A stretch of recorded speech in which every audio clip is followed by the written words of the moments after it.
Welcome to my course, Programming in C, the complete course. This course has been designed specially for the absolute beginners in programming. This course will teach you all the important topics of C programming, and moreover, your capability to develop logic for writing programs will reach the next level. My name is Anand Mahajan. I have been teaching computer programming to the students for the last more than 20 years.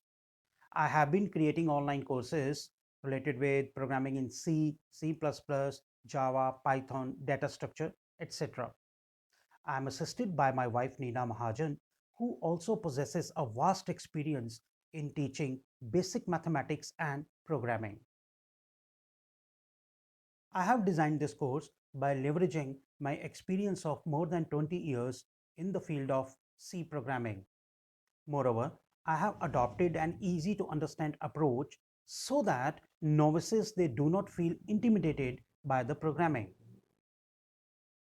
I have created this course exclusively for the students who want to enter the exciting field of coding. By the end of this course, students will be in a position to develop simple as well as complex programs. And one thing more, all the concepts they have been supplemented with suitable coding examples.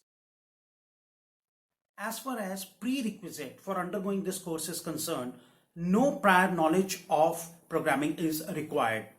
Anyone who is enthusiastic about learning coding can join this course. And one thing more, which is very important, if you become proficient in C language, there is no looking back. You can go on learning any programming language or technology. 10% of the course is absolutely free for preview. You can also have a look at the curriculum and you can feel assured that the course that you are going to take is definitely going to benefit you.